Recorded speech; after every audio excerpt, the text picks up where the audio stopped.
Ya, partamos. Em, entonces, lo que hemos visto hasta el momento en el curso, en particular la última parte, era esta idea, ¿no es cierto?, de la estimación por máxima verosimilitud, ¿no es cierto? Lo que pasa con la estimación por máxima verosimilitud es que básicamente nos entrega un valor estimado, ¿no es cierto?, de algún parámetro de una distribución que nosotros conocemos, pero cuyo parámetro desconocemos, ¿no es cierto? Entonces, eh, lo que pasaba era que este parámetro era desconocido y a través de la estimación por máxima verosimilitud lo que nosotros encontrábamos era un valor que estimaba ese parámetro. ¿Ya? Eh, lo que pasa con eso es que en general a nosotros no nos interesa tanto un solo valor. ¿Por qué? Porque en el fondo, si se acuerdan, los estimadores son una función de la muestra aleatoria en el fondo que nosotros observamos. Entonces, para distintos valores de la muestra aleatoria, el estimador toma valores distintos. Entonces, para una realización en particular, nosotros observamos un valor, pero si es que hubiéramos observado cualquier otra realización de la muestra aleatoria, entonces nuestro estimador hubiera tomado otro valor. Entonces, por eso nace la idea de, en vez de enfocarnos en un solo valor, enfocarnos en un rango de valores, y eso es lo que hace la estimación por intervalos de confianza, en el fondo. Entonces, la estimación por intervalos de confianza lo que intenta hacer es construir un intervalo, que vamos a decir que es estocástico, y lo que vamos a decir es que este intervalo, con alguna probabilidad dada, contiene el verdadero valor del parámetro que nosotros queremos estimar. ¿Ya? Acá puse mu, pero en general estamos interesados en un parámetro θ. Entonces, ¿por qué decimos que este intervalo va a ser estocástico? Bueno, va a ser estocástico porque los, los extremos A y B van a ser variables aleatorias. Eh, y eso, entonces, ¿cuál es la idea del intervalo de confianza? Bueno, la idea es construir un intervalo estocástico que con alguna probabilidad dada contenga el verdadero valor del parámetro que nosotros queremos estimar. ¿Ya? Y eso en general es mucho más útil que tener un solo valor puntual. A este tipo de métodos de estimación como el estimador de máxima verosimilitud son estimadores que nosotros denominamos como puntuales, en el sentido de que el procedimiento te entrega un valor puntual del estimador, mientras que métodos de estimación como intervalos de confianza, en el fondo, eh, no son puntuales en el sentido de que te entregan un rango de valores posibles que en el sentido que te entregan un rango eh, de valores que podría haber tomado el estimador más allá de un valor en particular concreto. ¿Ya? Eso. Y lo que vamos a ver en esta clase en el fondo es eh, cómo construir los intervalos de confianza, cuál es su interpretación y cómo escoger los extremos del intervalo, por así decirlo. Más allá que cómo escoger los extremos, vamos a ver cómo... Ahí vamos a ver en detalle a qué me refiero con esto. ¿Ya? Pero en general lo que vamos a ver ahora es intervalos de confianza. eh, Vamos a ver cómo se construyen y vamos a ver algunas cosas asociadas a los intervalos. ¿Ya?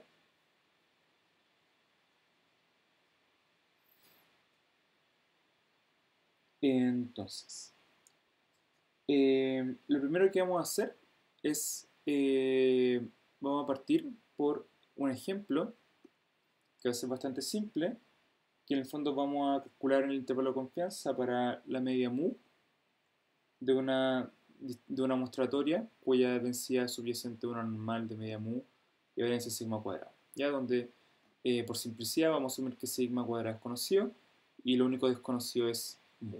Entonces vamos a construir un intervalo de confianza para mu. ¿Ya? Eh,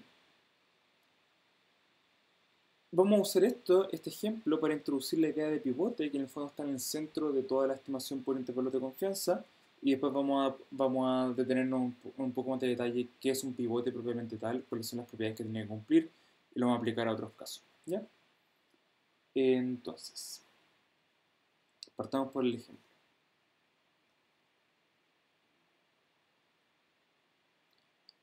Entonces,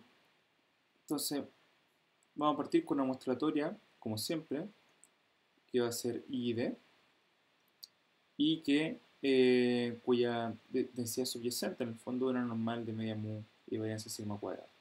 Donde acuérdense, vamos a decir que sigma cuadrada es conocido, lo único desconocido va a ser mu. ¿Ya? Entonces nuestro interés va a ser construir un intervalo de confianza para mu. ¿Ya? Entonces, tengan siempre en mente que nuestro objetivo en todo lo que vamos a hacer ahora va a ser encontrar algo de este estilo. ¿Ya?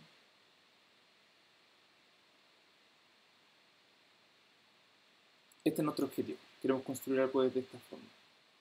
Este es nuestro objetivo. ¿Ya? En el fondo, esto es que queremos encontrar para algún nivel de probabilidad dado, en el fondo, por ejemplo, 100 por 1 más alfa por ciento, donde alfa puede ser cualquier valor entre 0 y 1. Para alguna probabilidad dada, por ejemplo, para el 95%, que sería el caso con alfa igual a 5, o sea, 0,05, lo que queremos hacer es encontrar un intervalo de confianza, AB, que contenga el verdadero valor del parámetro con una probabilidad de 0,95. Voy a hacer el ejemplo que vamos a desarrollar ahora. ¿Ya? Entonces, al principio lo que vamos a hacer ahora va a parecer súper ad hoc, por así decirlo, o súper arbitrario, mejor dicho, pero tengan en mente que todo lo que vamos a hacer ahora tiene por objetivo llegar a una expresión de este estilo. ¿Ya? Entonces tengan eso en mente mientras estemos trabajando en lo que sigue. Entonces, el punto de partida para todo nuestro intervalo de confianza es la variable aleatoria que nosotros denominamos como un pivote. ¿Ya? Por ahora les voy a decir que el pivote de la media para una normal, es esta variable aleatoria de acá.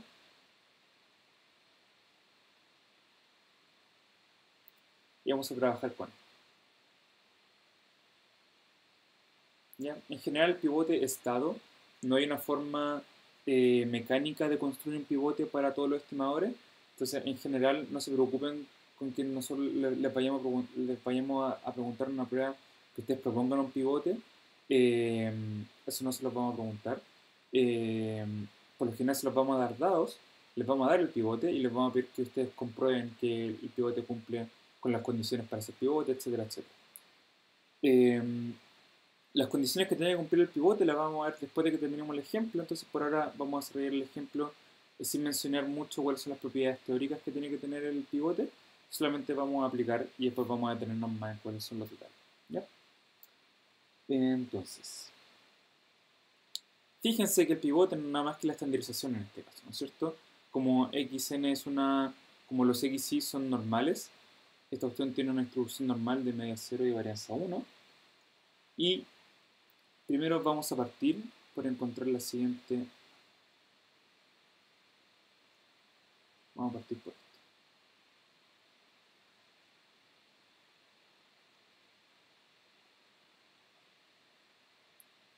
Lo primero es que vamos a encontrar cuál es el valor de K que satisface esta ecuación. ¿Ya?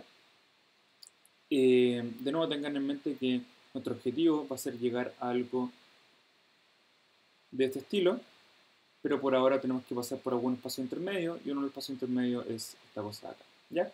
Pero tengan en mente que nuestro objetivo sigue siendo esta expresión de acá. Para encontrar cuál es el valor de K que satisface esta ecuación, esto lo podemos hacer de forma bien simple ocupando la densidad acumulada. Acuérdense que la densidad acumulada de una normal estándar está dada por este phi grande. Y fíjense que esta probabilidad de ahí no es nada más que phi de K menos phi de menos K. ¿Ya? Entonces esto tiene que ser igual a 0,95.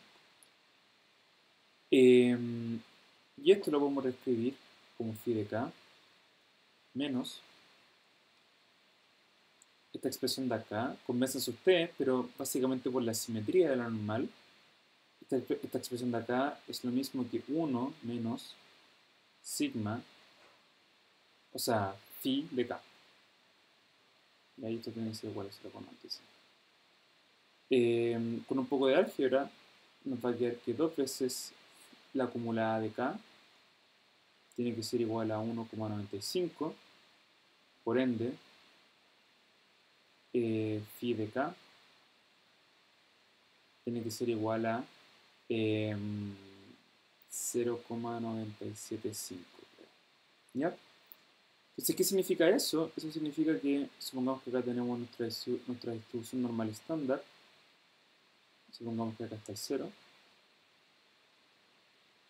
Lo que nos dice esto es que tenemos que encontrar cuál es el valor de K, tal que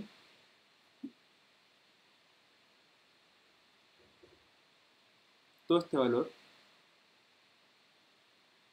o sea, todo lo que acumula desde K hacia atrás, sea igual al 97,5%. ¿Ya? Y en el fondo eso se hace con la tabla de los cuantiles y para este caso vamos a tener que K es igual a 1,96. ¿Ya? Eso. Entonces ahí tenemos, ya encontramos cuál es el valor de K. ¿Ya? Entonces, de nuevo hay que tener en mente que nuestro objetivo primordial no es esta expresión de acá. Nuestro objetivo es llegar a una expresión que tenga en el centro, en el fondo, en vez de U, nosotros queremos que esté mu, ¿no es cierto? Porque queremos construir un intervalo de confianza para mu. Entonces eso es lo que vamos a hacer ahora.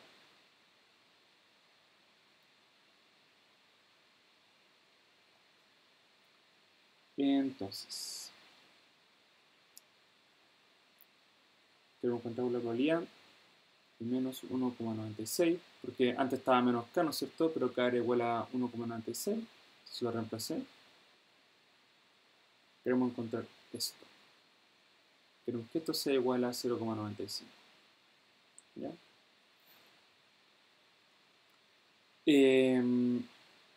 Entonces, lo que estaría restando en el fondo es, de alguna forma, sacar U de acá y poner mu, ¿no es cierto? Entonces, para eso, vamos a encontrar cuál es el evento equivalente a este evento de acá, pero en términos de mu en lugar de en términos de U.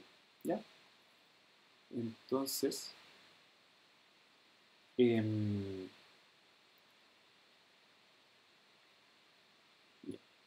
entonces, el evento menos 1,96 menor o igual a mu, o sea, U menor o igual a 1,96. Esto es equivalente al evento 1,96 menos 1,96 menor o igual que U, pero U yo sé que es raíz de n por la media menos mu dividido en sigma menor o igual que 1,96, ¿cierto?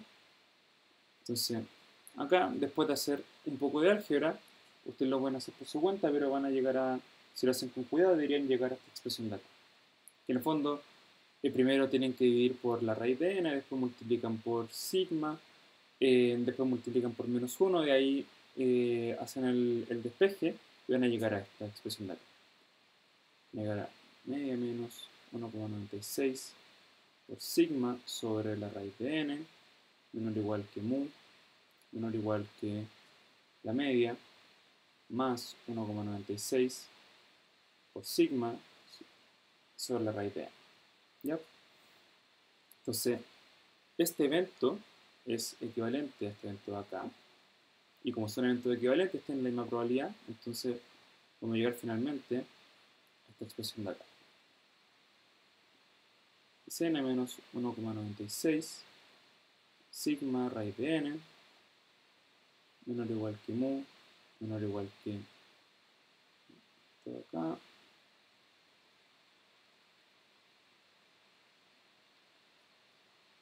es igual a 0,96. ¿Ya? Y acá tenemos más o menos nuestro intervalo de confianza. ¿Ya? Entonces esto va a ser A, esto va a ser B, y en el fondo acá debería estar más o menos claro por qué decimos que el intervalo es estocástico en el fondo.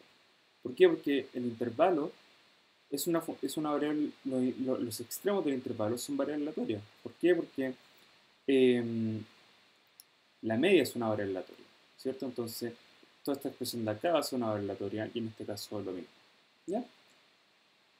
Entonces lo que acabamos de construir es un intervalo al 95% vamos a refinar la interpretación del intervalo de confianza porque es más o menos fácil equivocarse al interpretar el intervalo de confianza, ¿ya? Una pequeña salvedad que voy a hacer ahora es que el intervalo nosotros lo construimos para el 95%, pero en general si es que nosotros quisiéramos construir el intervalo al, eh, a un porcentaje dado,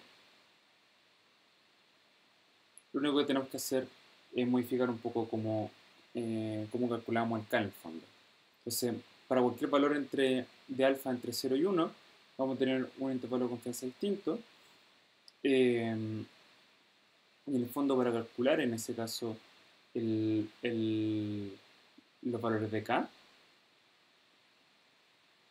tenemos que resolver esta ecuación de acá. Esta expresión es la misma que teníamos antes, y antes lo que teníamos acá era que el alfa era igual a 0,05, cosa que antes de acá teníamos 0,95. Pero en el caso más general, donde alfa puede ser cualquier cosa, entonces entre 0 y 1 tenemos que resolver esta igualdad acá, que es una función de k. Y si es que uno hace el álgebra acá, entonces le va a dar que en el fondo tenemos que encontrar el valor de k que acumula el 1 menos alfa medio por ciento. ¿Ya? Eso es la forma más general. ¿Ya? Entonces,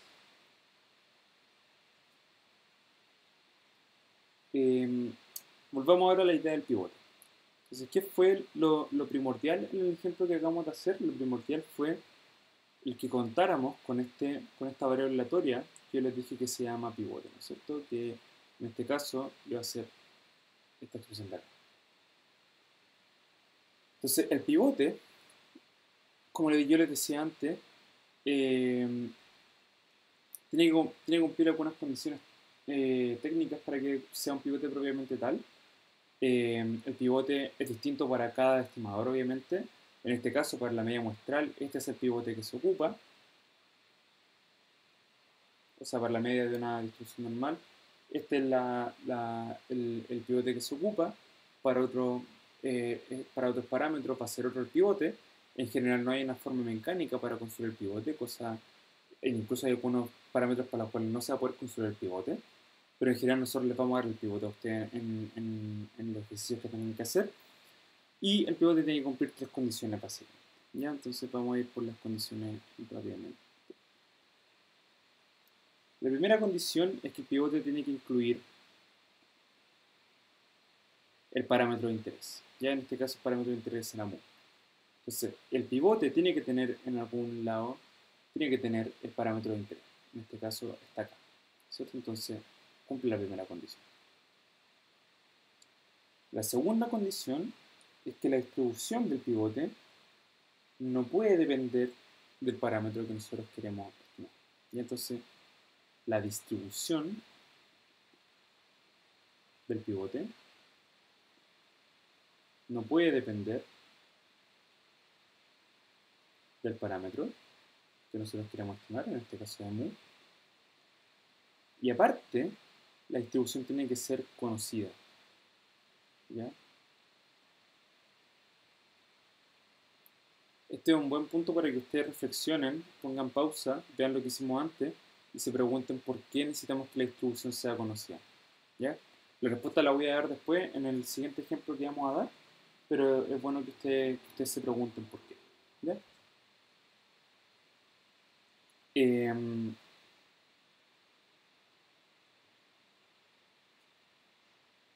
No, y lo último era que lo último es que voy a anotar la propiedad entera y después la voy a explicar. Dado k' menor que k, siempre existen variables aleatorias a y b, que son funciones de la muestra aleatoria y que satisfacen la siguiente equivalencia, por así decirlo.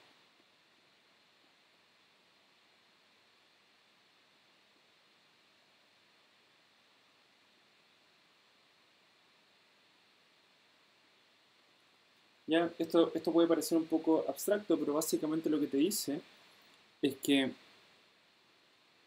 eh, tiene que haber alguna forma de despejar U en términos de mu. ¿Ya? Eso es todo lo que está diciendo la tercera propiedad.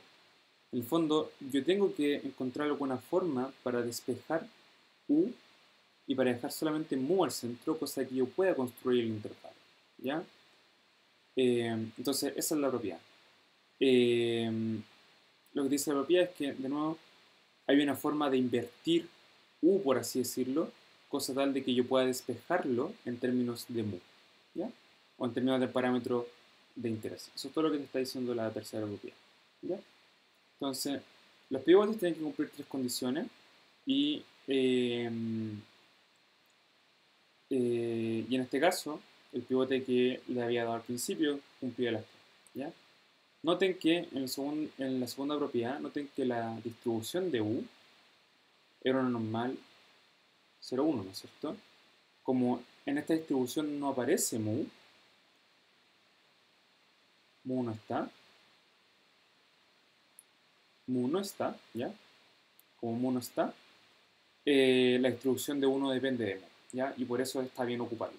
Y aparte la distribución es conocida porque una normal estándar, la normal estándar es una distribución conocida, etcétera, etcétera. ¿Ya?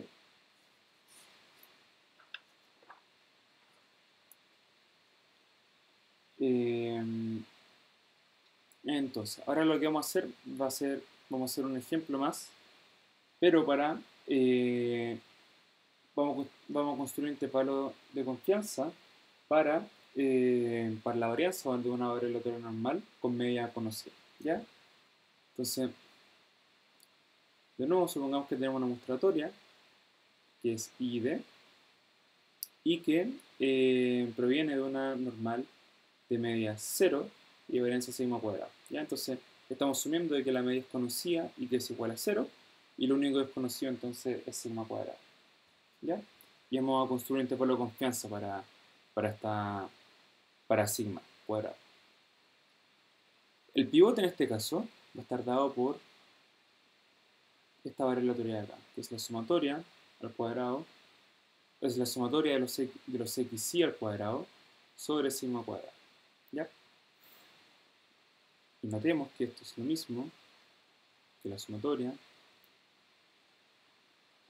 de xy sobre sigma al cuadrado es igual a la sumatoria de los i sub i desde i igual a 1 hasta n, donde i sub i en el fondo es igual a xy sobre sigma, ¿ya?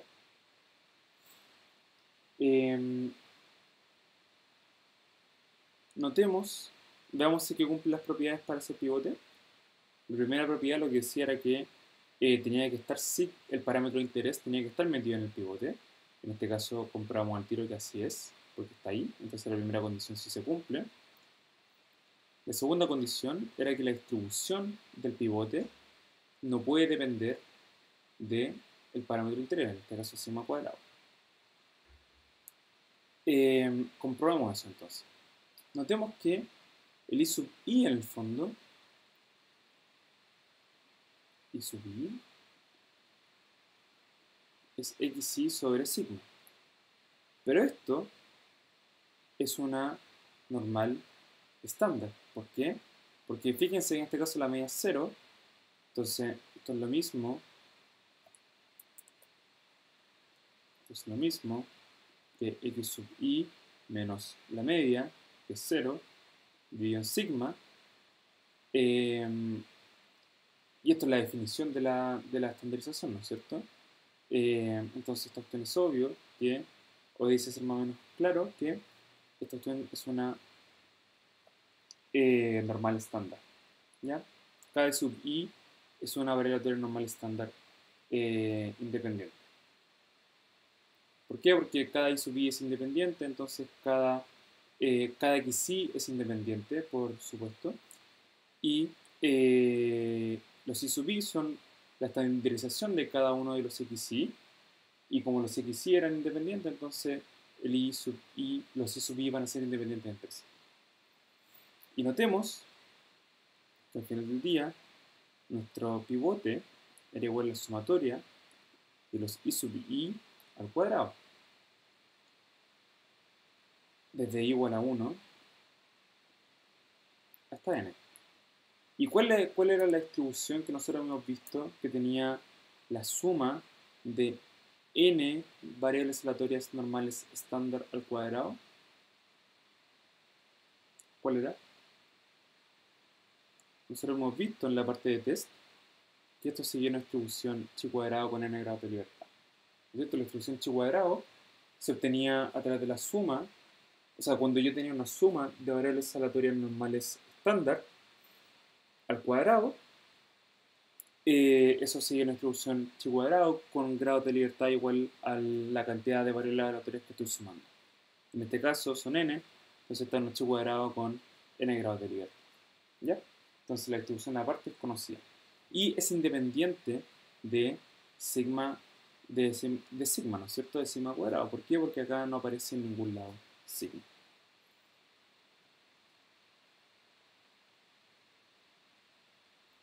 Y la tercera propiedad era que yo podía invertir de alguna forma el pivote de forma tal de despejar los extremos del intervalo, o sea, de forma tal de dejar en el centro del intervalo o de la desigualdad en el fondo el valor del parámetro, ¿cierto? Y eso vamos a ver ahora que sí se puede hacer.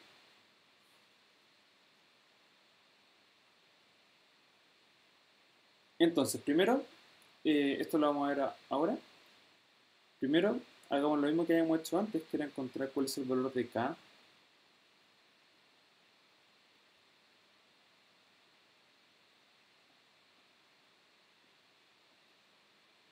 que acumula el 95%, por ejemplo, de K y de K'. ¿Ya? Antes habíamos ocupado K' igual a menos K, pero eso era más o menos por algo en particular que tenía la distribución normal que vamos a ver ahora, pero en el caso general uno escoge valores de K y K' en vez de K y menos K. ¿Ya? Entonces,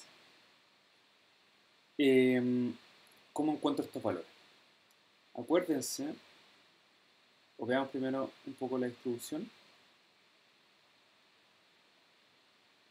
Entonces, acuérdense que la distribución chi cuadrado tenía como una joroba. Y lo que nosotros queremos hacer es encontrar valores de K' y de K, tal que todo este rango de acá acumule el 95%. ¿Ya?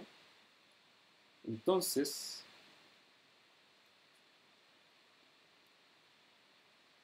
a la colita inferior lo voy a denominar alfa 1 y a la cola superior lo voy a denominar alfa 2.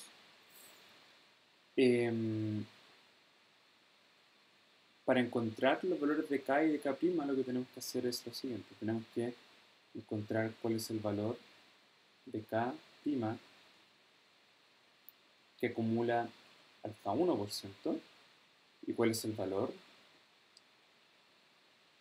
de 1 menos f de K. ¿Cuál es el valor de K que acumula el alfa 2%? O el valor de 1 menos alfa 2%. ¿Por qué? Porque habría que despejar todo. Esto ya se hace más o menos claro, ¿no es cierto? Voy a repasar un poco. El valor de alfa 1 va a estar dado por la acumulada de la distribución U, que en este caso es un h cuadrado con n grado de libertad, en el valor K', ¿no es cierto? Entonces, f de K' me va a dar todo este valor de acá, que tiene que ser igual a alfa 1. Entonces, después a mí lo que me falta es el valor de alfa 2. Y el valor de alfa 2 tiene que ser igual a 1, o sea, al 100%, menos todo lo que acumula f de K, ¿no es cierto? Convénzanse de ustedes. Convénzanse ustedes de eso. Entonces tenemos esas dos ecuaciones. Y aparte, tenemos la restricción, por así decirlo, de que alfa 1 más alfa 2 tiene que ser igual a alfa. En este caso, como estamos sacando el intervalo al 95%, alfa 1 más alfa 2 tiene que ser igual a 0,05. ¿Ya? Entonces, fíjense que hay infinitas maneras de escoger alfa 1 y alfa 2. ¿Ya? En general, lo que se hace es que se opta por la alternativa simétrica, por así decirlo, y eso es lo siguiente. Entonces,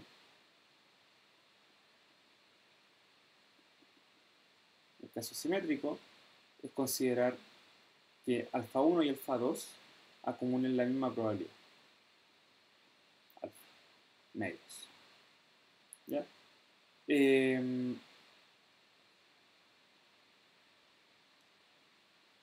Eso. Entonces, si es que uno hace esto, por ejemplo, en el caso cuando uno tiene una distribución simétrica como la normal, esta regla de acá va a implicar que si es que la distribución es simétrica, esto va a implicar de que k' va a ser igual a menos k, pero cuando la distribución es asimétrica, como la distribución chi cuadrado, por ejemplo, eso no se va a cumplir.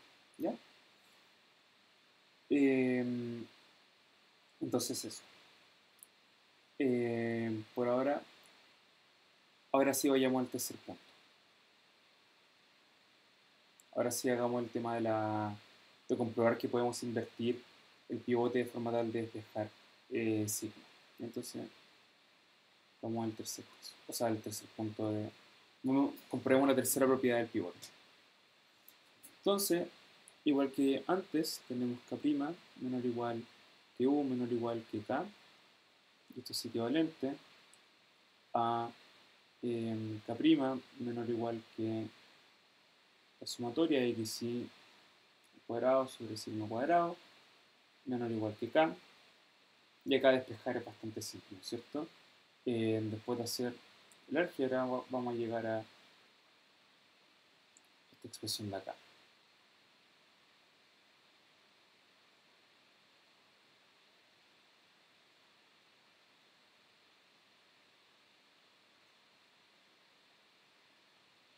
De modo tal que al final del día la probabilidad, o sea, y con esto ya construimos un intervalo de confianza, ¿no es cierto?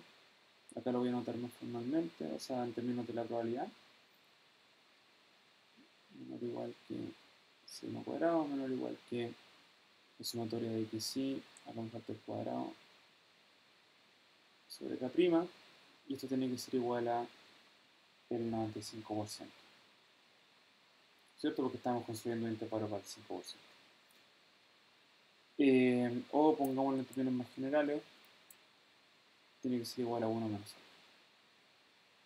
¿Ya? Entonces, para un caso en particular, supongamos que n es igual a 10 y que alfa es igual a 0,05. Entonces, si es que uno va a una tabla de un h cuadrado con n igual a 10, por ejemplo,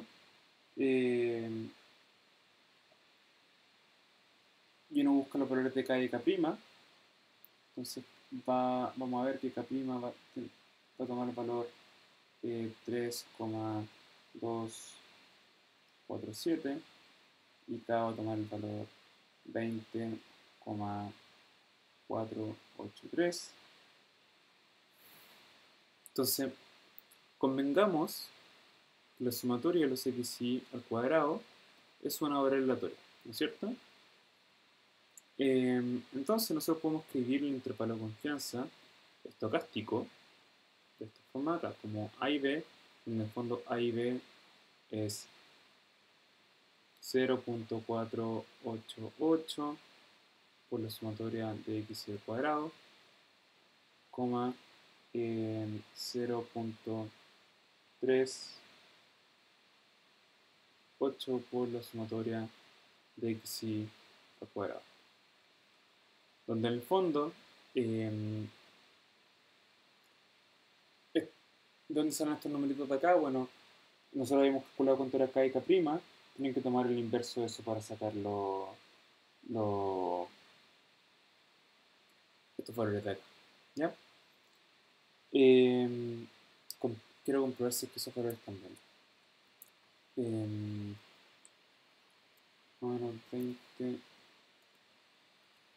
1 dividido en 20, ya eso está bien, y el otro debe ser 1 dividido en 3, sí, los dos también, ya.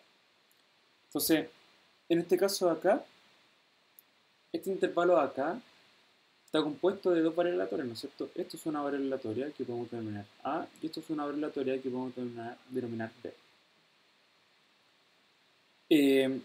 Nosotros sabemos que las variables aleatorias tienen realizaciones, ¿no es cierto? Por ejemplo, nosotros podríamos observar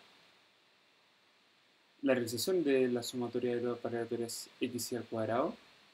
Y podríamos decir que el valor que nosotros observamos, supongamos que es 11.37.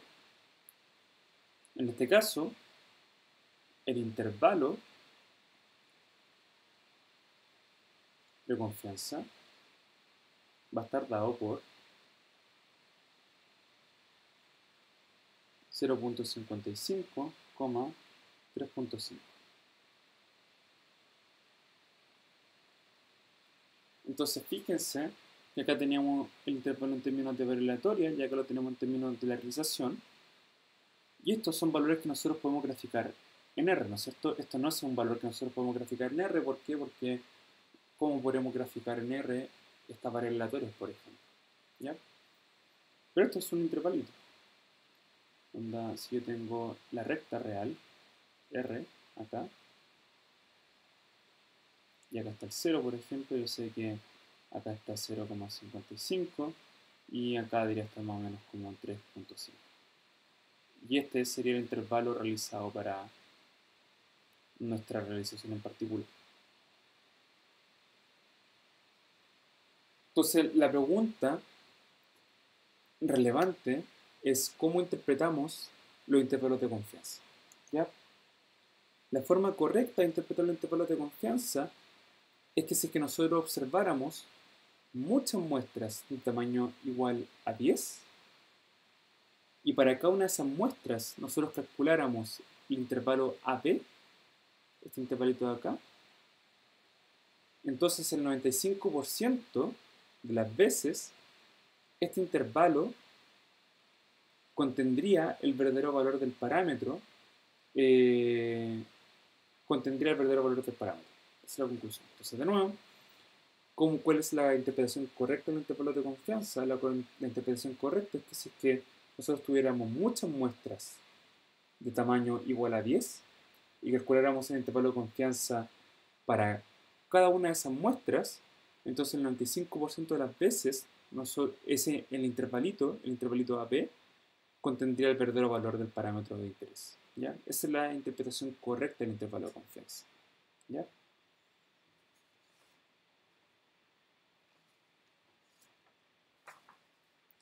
Entonces, veamos el ejemplo que está en la diapo. ¿Dónde está la diapo? Entonces, acá lo que se hizo es que se generaron 100 intervalos de confianza para muestras de n igual a 10, donde el verdadero valor del parámetro sigma que nosotros queríamos estimar era 1. ¿Ya? Entonces, de estos 100 intervalos que nosotros construimos a través de 100 realizaciones de muestras de tamaño n igual a 10, más o menos eran 94 de estos intervalos de confianza contienen el verdadero valor del parámetro, que era 1. ¿Ya? Y hay 6 que no lo contienen. ¿Ya? Entonces, veamos cuál es la interpretación incorrecta de los intervalos de confianza. Una interpretación incorrecta sería la siguiente. Sería, por ejemplo, tomar un intervalo de confianza dado. Por ejemplo, tomemos este intervalito de acá y decir que la probabilidad de que este intervalo contenga el verdadero valor de sigma tiene una probabilidad de 95%. Esa afirmación está errada. ¿Por qué? Porque para un intervalo dado, por una realización del intervalo, por así decirlo, que en este caso es esta de acá, que va como desde 0,5 hasta 3,5, el intervalo o contiene o no contiene el verdadero valor del parámetro.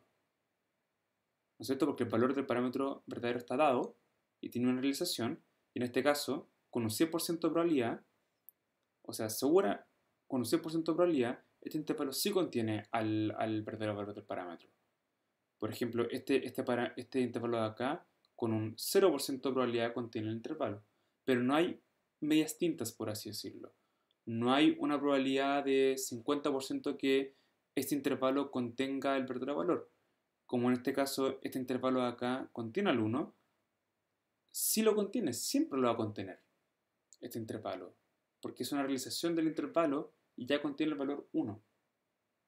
Ya entonces es incorrecto decir que para una realización dada del intervalo, la probabilidad de que el intervalo contenga el verdadero valor del parámetro es el 95%. Eso está errado. ¿Ya? ¿Por qué? Porque para una realización dada, convéncese de esto, por una realización dada, es obvio que para este caso de acá, por ejemplo, el intervalo sí contiene el 1, este intervalo de acá también contiene el 1, este intervalo de acá también contiene el 1, este también, este también, este también, este no, este también, y así sucesivamente, ¿no es cierto? Eso. Si tienen dudas sobre la interpretación, sobre cómo interpretar correctamente los intervalos de confianza, que es más o menos difícil dar la intuición, si es que no podemos contestar dudas inmediatamente, me pueden escribir y resolvemos todas las dudas que tengan sobre eso. ¿Ya? Entonces, multiplicidad de intervalos de confianza. ¿A qué nos referimos con esto? Damos un ejemplo. ¿Ya? Entonces, supongamos que tenemos una distribución, por ejemplo, una normal. Supongamos el mismo ejemplo que teníamos al principio, ya donde esta es la distribución de U, que es una normal estándar. Entonces acá está el 0. Lo que nosotros queríamos coger era valores de K y de K',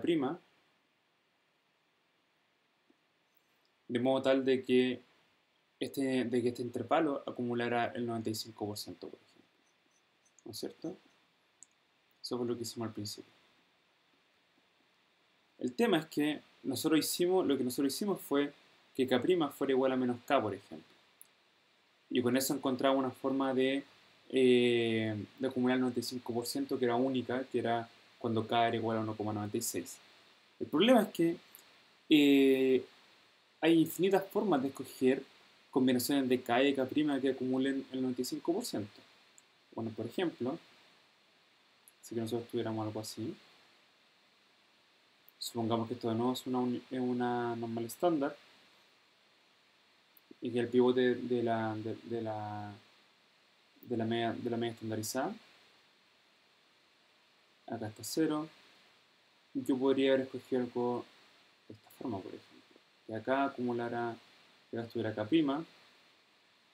que acumula poquito, y que acá estuviera K, por ejemplo, que acumulara harto.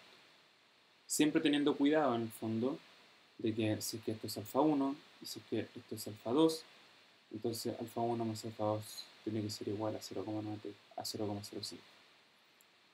Entonces, si es que tengo cuidado con eso, yo puedo construir este intervalo de acá.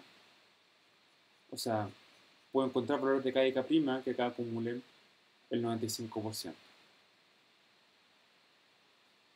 Entonces, si se dan cuenta, hay infinitas formas de escoger K y K'.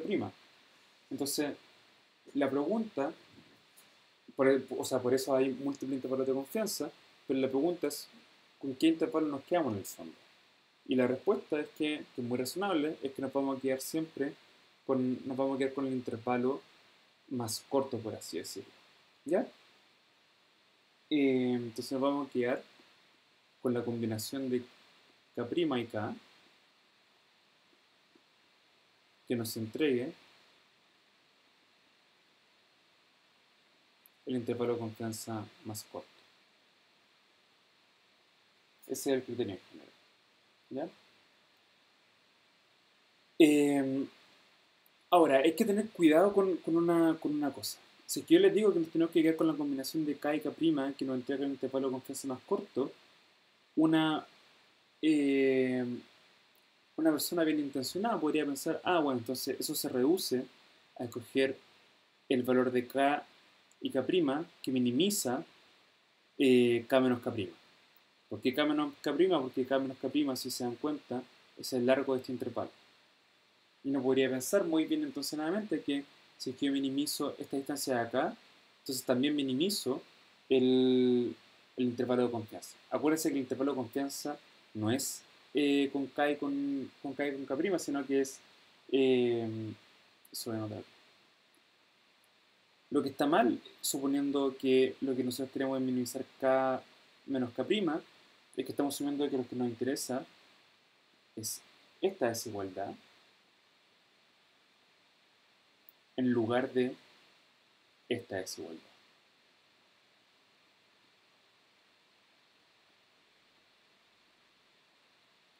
En el fondo A y B van a ser funciones de K y K', pero escoger el intervalo más corto en términos de que K menos K' sea lo más chico posible es distinto a escoger el intervalo, más chico para mu. El intervalo más chico para mu depende de A y de B en el fondo, ¿ya? Entonces lo que vamos a ver ahora es un caso donde pasa exactamente esto, que es un caso en el que eh, el intervalo más corto no necesariamente se alcanza con K menos K', por ejemplo. O sea, no se alcanza cogiendo la combinación de K menos K' que minimiza. ¿Ya? Entonces,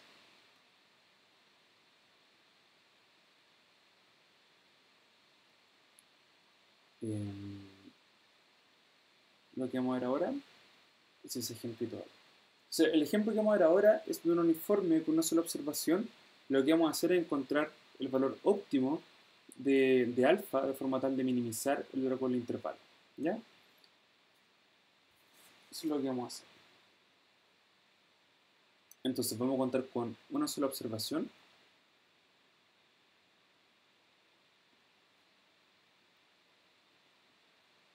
Va a ser un X que proviene de un uniforme entre 0 y θ. ¿Ya? Y lo que queremos hacer es construir un intervalo de confianza a un porcentaje dado. ¿Ya? Entonces estamos haciendo el caso más general. El pivote en este caso está dado por X sobre θ. Y este va a ser el pivote. ¿Ya? Entonces verifiquemos rápidamente que se cumplen las condiciones para que sea pivote. Veamos, la primera condición es que tiene que estar θ presente en el pivote. En este caso está. Entonces cumple la primera condición. La segunda condición era que la distribución de U, la distribución, no tiene que depender del parámetro que nosotros queremos estimar, que en este caso es θ. Entonces comprobemos eso. Denotemos por F la acumulativa de X y notemos por G la acumulativa de U. ¿Ya? Entonces, calculemos cuál es la acumulativa cuál es la forma de la función de distribución acumulada de U. Para eso, calculemos cuánto es G de U. G de U en el fondo es la probabilidad de que U sea menor o igual que U, pero yo sé que U no es otra cosa que X sobre θ, tiene que ser menos que U.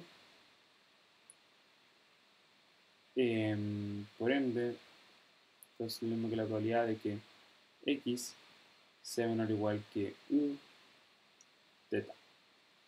¿Ya? Pero en el fondo, esto no es nada más que la función de distribución acumulada de X evaluada en Uθ. Y eh, como X es una uniforme en 0θ, su acumulada es igual a X sobre θ. Entonces, en este caso, la acumulada va a ser Uθ sobre θ, por ende la acumulada va a ser igual a U, la acumulada de U. Entonces, fíjense que la acumulada de U es U, por ende, porque esta es la característica principal o la característica que define una distribución uniforme en 0,1. U se distribuye uniforme en el intervalo 0,1. ¿Por qué? Porque una uniforme en 0,1, la acumulada,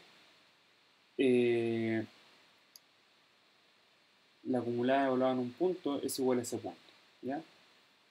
Y en este caso, convéncese de que U en el fondo tiene que tomar valores necesariamente entre 0 y 1, ¿ya?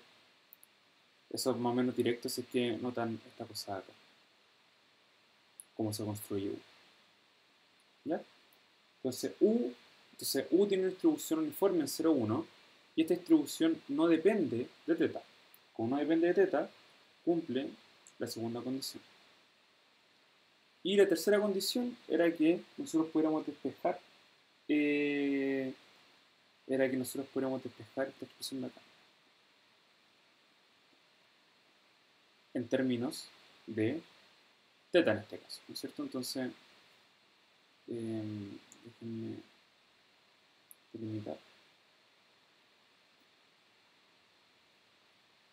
Y esto claramente sí se puede hacer, ¿no es cierto? Porque esto es igual a K' menor o igual que X sobre teta, menor o igual que K.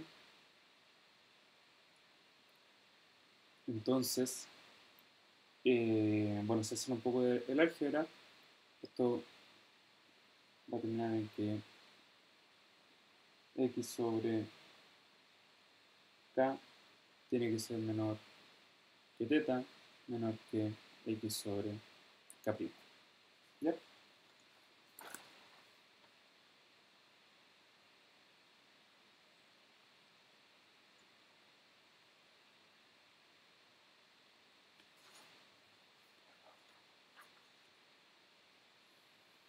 Entonces, algo que nos había faltado hacer, que lo voy a hacer ahora, es que nos faltaba encontrar los valores de K y de K', ¿no es cierto? Que en el fondo se tiene que conseguir de la siguiente ecuación. G de K' tiene que ser igual a alfa 1, G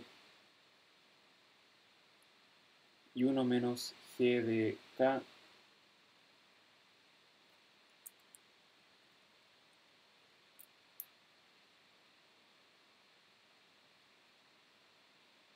y 1 menos G de K tiene que ser igual a alfa 2, que es lo mismo que decir que G de K tiene que ser igual a 1 menos alfa 2, y la tercera condición es que alfa 1 más alfa 2 tiene que sumar alfa, ¿cierto?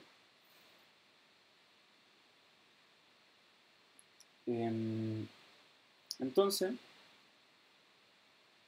bueno, como ya descubrimos que G es un uniforme entre 0 y 1, es claro que, convénzase de que G de U, o sea, como G es una expresión, como U es un uniforme entre 0 y 1, si es que tengo G de U, esto va a ser igual a U, ¿no es cierto? Entonces, aplicando esta lógica a esto y a esto, vamos a obtener lo siguiente. Vamos a obtener que K' va a ser igual a alfa 1 y que K va a ser igual a 1 menos alfa 2. ¿Ya? Eso. Entonces, ahora lo que nosotros queremos hacer es encontrar el valor de alfa que minimiza el largo del intervalo. ¿Ya? Fíjense que el valor de alfa, fíjense en esto. Nosotros podríamos reemplazar, por ejemplo, alfa 1 por K', y con eso tendríamos todo en términos de alfa 2, por ejemplo. Porque alfa, acuérdense que es un nivel que nosotros definimos. Podríamos haber definido alfa igual a 0,05. Entonces todo nos queda en términos de una sola incógnita, que sería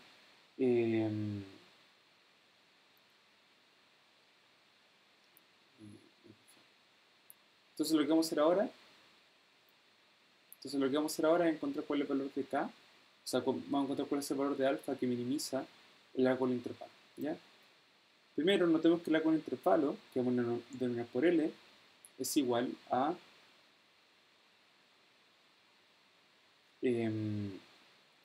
x sobre K' menos x sobre K, donde x chiquitita es la realización de la variable teoría x, ¿cierto?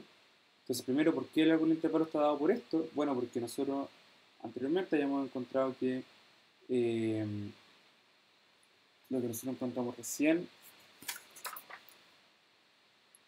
lo voy a anotar acá, era que x sobre K menor o igual que θ menor o igual que x sobre K'.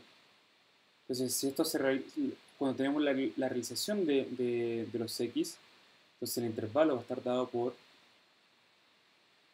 esta expresión de acá. Luego, el largo del intervalo, como cualquier largo en los reales, está dado por el límite superior menos el límite inferior. Por eso el largo del intervalo está dado por esta expresión de acá, ¿ya? Una cosa que no puede hacer es factorizar por x y dividir.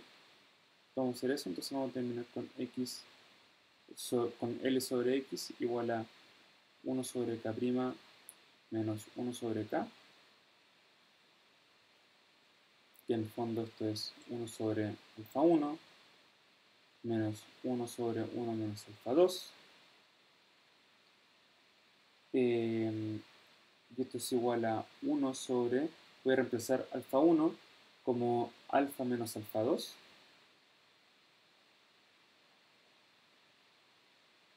y acá voy a volver a anotar esta expresión de acá, 1 menos 1 menos alfa 2, y esto va a ser igual a 1 menos alfa sobre alfa menos alfa 2 sobre, o sea, multiplicado por 1 menos alfa 2, ¿ya? Entonces, dejamos todo expresado en términos de alfa y alfa 2. Notamos que alfa es algo que nosotros vamos a conocer, va a ser un dato. Entonces, si que nosotros queremos minimizar el largo del intervalo, o sea, si que queremos minimizar esta expresión, tenemos que encontrar el valor de alfa 2 que la minimice. Entonces, para eso notamos lo siguiente. Notamos que en el denominador estas dos expresiones van a ser positivas y que ambas expresiones dependen negativamente de alfa 2. Como ambas expresiones dependen negativamente de alfa 2, todo el denominador va a depender negativamente de alfa 2. Como el denominador depende negativamente de alfa 2, entonces la expresión como un todo va a depender positivamente de alfa 2. Como depende positivamente de alfa 2, nosotros queremos minimizar el largo del intervalo.